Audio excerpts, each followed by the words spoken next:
Ce matin, j'aimerais aborder un thème qui était déjà sur Internet. Il y a plus de bonheur à donner qu'à recevoir.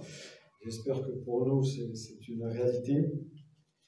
Mais il y a 2 années, il y a 2 ans, on va dire, le 23 mars 2018, c'était pendant la semaine de Pâques.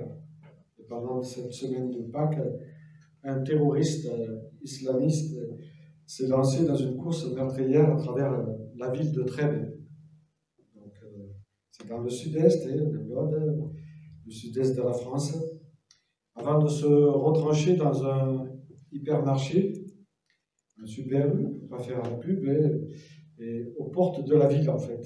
Tout cela s'est déroulé en plein jour. Et ce jour-là, je ne sais pas si vous vous rappelez de cette histoire, il y a eu un lieutenant-colonel. Les soldats, vous vous souvenez quand même. Un lieutenant-colonel qui a accompli un geste d'une bravoure incroyable, exceptionnelle, qui a ému toute la France et même le monde entier, puisque Trump lui a rendu louange. Donc, c'est dire.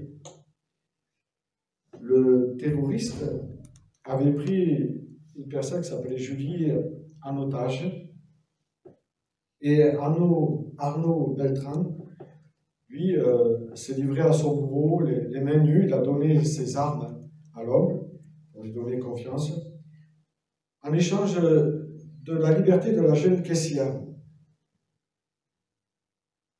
Il est important de savoir qu'Arnaud avait connaissance, a fait cela en connaissance de cause. Il n'a pas agi par ordre, c'est de lui-même qu'il a pris cette décision. On ne lui a pas ordonné de faire cela, c'est de sa responsabilité qu'il a fait et a accompli ce geste. Il était, comme certains le disent, motivé comme à son habitude au nom de sa profession. C'était un gendarme, mais aussi au nom de ses convictions. Et on a beaucoup oublié ses convictions. Il a offert sa vie pour sauver un otage. Je ne sais pas, qu'est-ce que vous en pensez? Si nous, il fallait qu'on offre notre vie pour quelqu'un, je ne suis pas certain qu'on sera allé jusqu'au bout. Mais en tout cas, Arnaud de Beltrame a offert sa vie pour sauver notre vie. Est-ce le geste naturel d'un gendarme ou est-ce le geste naturel d'un chrétien engagé? C'est la question qu'on peut se poser. Ou alors les deux. Parce que je crois qu'on ne peut pas séparer l'un de l'autre. C'est sa future épouse, elle devait se marier au mois de juin, qui a dit cela. Et puis, il y a le prêtre qui les préparait pour le mariage, il dit que, en fait, c'est tenu aux deux, à sa foi, mais aussi à ce devoir de gendarme. Il dit qu'on ne peut séparer l'un et l'autre. Mais il dit, seule sa foi peut expliquer sa folie de son sacrifice qui fait aujourd'hui l'admiration de tous. Il devait se marier au mois de juin. Et pourtant, il n'a pas hésité à offrir sa vie. Par son geste héroïque, Arnaud Beltrame a enflammé l'opinion nationale et même l'opinion internationale. On a parlé à l'étranger, que ce soit dans toute l'Europe et même aux États-Unis. Donner sa vie pour quelqu'un d'autre, on sait qu'il n'y a pas de plus grand don que cela, un don de soi. Et justement, je vous invite ce matin à lire 2 passages qui nous ramènent au don de soi, à avoir plus d'amour à donner qu'à recevoir. Le premier se trouve dans Jean 15, Évangile selon Jean, chapitre 15. Nous lirons à partir du verset 10. Si vous obéissez à mes commandements, vous demeurez dans mon amour. Tout comme moi-même, j'ai obéi aux commandements de mon Père et je demeure dans son amour. Tout cela, je vous le dis, pour que la joie qui est la mienne vous remplisse vous aussi et qu'ainsi votre joie soit complète. Voici quel est mon commandement. Aimez-vous les uns les autres comme moi-même je vous ai aimé. Il n'y a pas de plus grand amour que de donner sa vie pour ses amis. Vous êtes mes amis si vous faites ce que je vous ai commandé. Je ne vous appelle plus serviteur parce qu'un serviteur n'est pas mis au courant des affaires de son maître. Je vous appelle mes amis parce que je vous ai fait part de tout ce que j'ai appris de mon Père. Ce n'est pas vous qui m'avez choisi, non, c'est moi qui vous ai choisi. Je vous ai donné mission d'aller, de porter du fruit qui soit durable. Alors le Père vous accordera tout ce que vous lui demanderez à mon nom.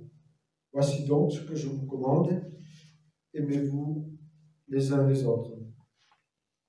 Il y a un passage que nous connaissons davantage, qui se trouve dans Actes, chapitre 20, versets 34 à 35. Regardez mes mains, ce sont elles, vous le savez bien, qui ont pourvu à mes besoins et à ceux de mes compagnons. Je vous ai montré partout et toujours qu'il vous faut travailler pour aider les pauvres. Souvenez-vous de ce que le Seigneur Jésus lui-même a dit. Il y a plus de bonheur à donner qu'à recevoir. Voilà, plus de bonheur à donner qu'à recevoir. Je ne sais pas si cette parole a un écho à nous, mais en tout cas pour ma part, ça m'interpelle. Surtout quand on lit les évangiles et qu'on voit que Jésus dit qu'il n'y a pas de plus grand amour que de donner sa vie pour ses amis. Donner sa vie. Et bien sûr, il parle en connaissance de cause, Jésus. Et donc dans le texte d'Acte 20, il est question du dernier voyage de missionnaire que Paul va faire dans cette ville grecque de Mylie. De là, on sait qu'il va convoquer tous les anciens pour une congrégation d'Éphèse pour venir le rejoindre. Et là, il va donner des paroles d'adieu, un discours, on pourrait dire, ça va être son discours d'adieu parce qu'il sait qu'il n'en a pas pour longtemps, qu'en fait, on le condamne à mort. Et c'est intéressant, il reprend cette parole, il y a plus de bonheur à donner qu'à recevoir. Une fois sur place, il va aborder avec les responsables de l'Église des sujets importants et il nous dévoile son amour pour l'Église du Seigneur en général. L'apôtre Paul est soucieux pour l'avenir spirituel des Églises. Il exhorte les anciens d'Éphèse à se souvenir des paroles de Jésus. Il y a plus de bonheur à donner qu'à recevoir. Je ne sais pas si nous savons donner, mais en tout cas, le texte de l'Écriture nous invite à donner et à aller plus loin. Donner, c'est trouver du plaisir à rendre le prochain ou les autres heureux. Mais c'est donner sans attendre en retour. Car le propre de l'homme est d'attendre qu'on lui renvoie l'ascenseur, souvent. On invitait quelqu'un en pensant qu'il va nous réinviter. Mais ce n'est pas ce que dit le texte biblique. Apprendre à donner sans retour, sans attendre qu'on nous renvoie l'ascenseur. Ici, il est question de donner pour donner. Un don gratuit, un don qui ne cherche pas à mettre son prochain sous sa dépendance ou sous son joug, un don gratuit qui rend l'autre pas redevable, en fait. Pour en arriver à vivre ce don-là, Jésus nous dit qu'il est indispensable de demeurer dans son amour. Si nous ne demeurons pas dans son amour, nous attendrons toujours quelque chose en retour. Il nous invite à demeurer en lui. Et bien sûr, nous savons que c'est cette relation verticale qui va nous permettre d'avoir une bonne relation horizontale avec les autres. Parce que nous apprendrons à voir chacun et chacune au travers de la croix de Christ, au travers de son sacrifice. Le don gratuit procure de la joie, nous dit l'apôtre Paul. Et Jésus, lui, parlera d'une joie qui est parfaite. Une joie que beaucoup dans le monde voudraient connaître, mais qui n'ont pas. Il parlera de joie complète, une joie spirituelle qui est intérieure, que le monde ne peut pas connaître. Parce que le monde a rejeté, beaucoup ont rejeté Jésus. C'est une joie transcendante qui nous transporte, nous dit l'apôtre Paul, dans les lieux célestes. et nous donne une paix incroyable. Parce que Dieu nous dit que nous siégeons dans les lieux célestes. Nous avons un pied sur terre et un pied dans les lieux célestes. Dans Éphésiens chapitre 2, verset 6. Donc, c'est une certitude. Le don par grâce que Dieu nous a fait nous invite et nous envoie vers l'autre pour donner à notre tour. Nous avons reçu et nous devons à notre tour donner. Il ne s'agit pas de recevoir toujours et de ne jamais donner. Il y a quelque chose de pas normal pour un chrétien, je parle. Apprendre à donner sans attendre en retour. C'est ce que le Christ nous demande. C'est parce que j'ai compris, en tout cas, la valeur inestimable du cadeau que j'ai reçu, dans la capacité, et qui va me donner une capacité à donner aux autres. Et que je vais avoir du bonheur même à donner aux autres. À rendre et à vouloir rendre les gens heureux, à vouloir leur bien. Hein. Et aimer, c'est vouloir le bien de l'autre. Il y a toute une préparation pour le mariage qui est intéressante. Qu'est-ce qui est le bien pour l'autre? Mais ça, ce sera notre sujet. Mais je trouve très intéressant parce que souvent, on se perd un peu. On pense que l'amour, c'est toujours dire oui. Et pourtant, la parole de Dieu nous invite à dire non aussi. Aimer son prochain, c'est lui donner notre affection, c'est aussi lui donner notre temps, notre regard, une accolade, bien qu'aujourd'hui ils ne sont pas autorisés. Hein. C'est peut-être lui téléphoner pour justement le consoler, quelqu'un qui est dans le deuil, ou qui est malade, qui est fatigué, ou qui n'est pas là, qui a des soucis. C'est partager avec lui, c'est ça donner. Le bonheur de donner, la réponse logique à la grâce, à la nouvelle naissance que j'ai vécue. Bien sûr, si je n'ai pas vécu la nouvelle naissance, j'aurais du mal à donner, du mal à être reconnaissant envers le Christ qui m'a tant donné. Et c'est pour cela que j'aime bien, quand on relit ces passages de Matthieu 26, où il est dit que Jésus fit une prière de reconnaissance. Lui-même, Jésus est reconnaissant envers le Père et il nous invite, nous aussi, à être reconnaissants. La reconnaissance, c'est ce qui nous permet d'apprendre à recevoir aussi sans aucune culpabilité. Parce qu'il est bon de recevoir. Il ne suffit pas de donner, il suffit d'apprendre aussi à recevoir. L'Ecclésiaste nous dit qu'il y a un temps pour tout.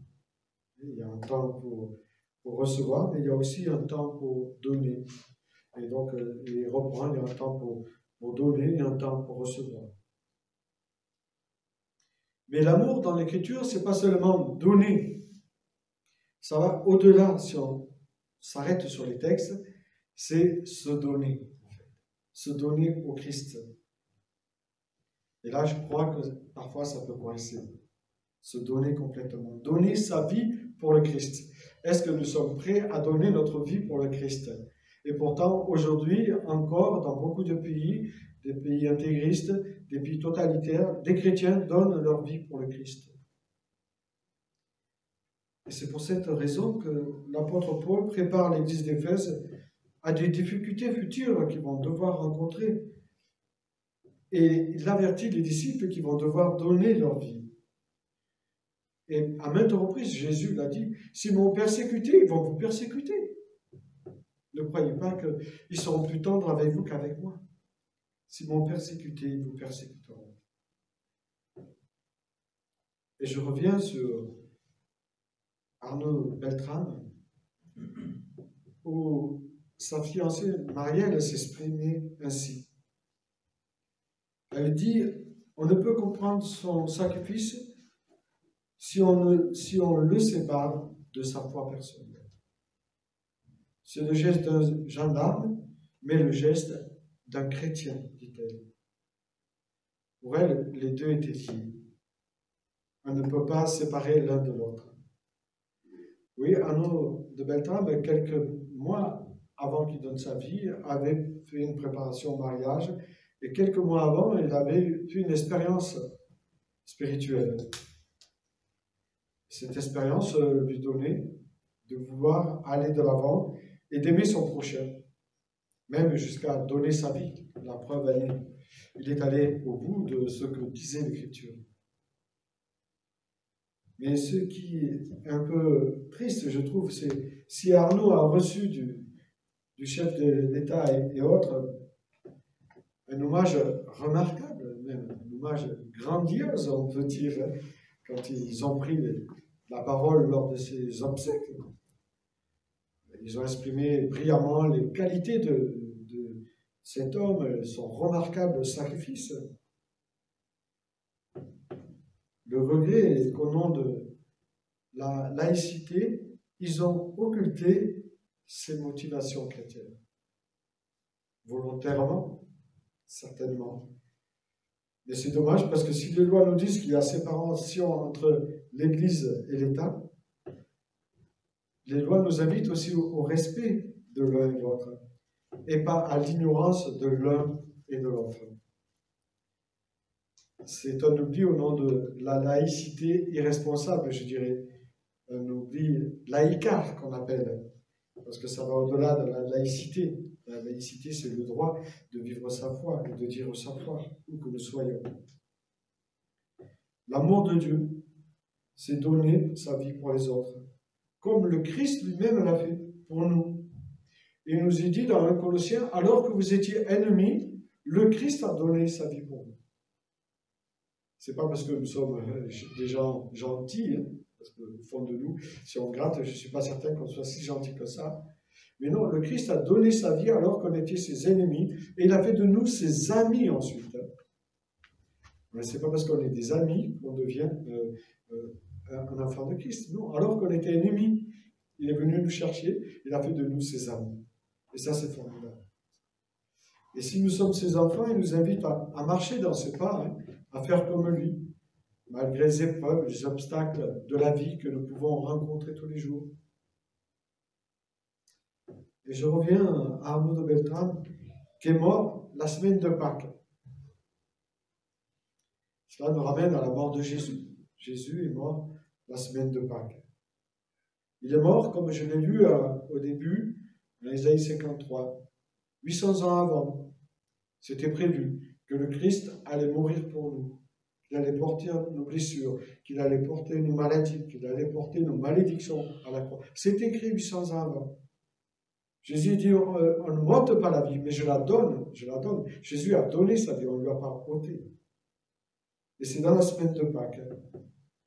Cette semaine nous ramène à Jésus mort aussi, pour le plus grand nombre. Il est bon de se souvenir que Pâques est la plus grande fête chrétienne. Pâques, c'est la fête de la résurrection. Nous croyons à la résurrection, ce n'est pas la fête des chocolats, hein. Même si on peut manger du chocolat à Pâques, ce n'est pas cela le principal, c'est justement de fêter la résurrection, parce que le chrétien croit à la résurrection. Le chrétien croit que les choses ne s'arrêtent pas là. Le chrétien pense que notre vie est une préparation à la rencontre de Dieu. Parce que nous soyons chrétiens ou non chrétiens, nous rencontrerons Dieu. Et moi, je veux le rencontrer comme ami.